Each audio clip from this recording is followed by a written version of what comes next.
ধুলা কাদা গরুর গাড়ি, এই দিনে সরিষাবাড়ি। আমার রেলের যাতায়াত ব্যবস্থা ভঙ্গুর অবস্থায় পরিণত হয়েছে।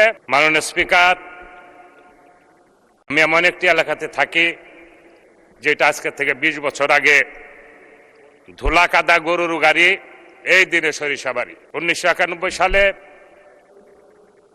বেগম খালেদা জিয়ার নেতৃত্বে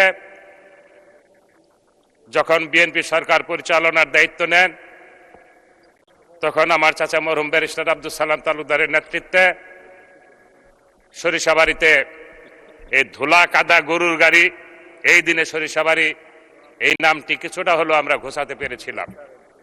কিন্তু এই দীর্ঘ 22 বছরে 25 বছরে সেই রাস্তাঘাট, আমার হসপিটাল, আমার রেলের যাতায়াত ব্যবস্থা ভঙ্গুর অবস্থায় পরিণত হয়েছে।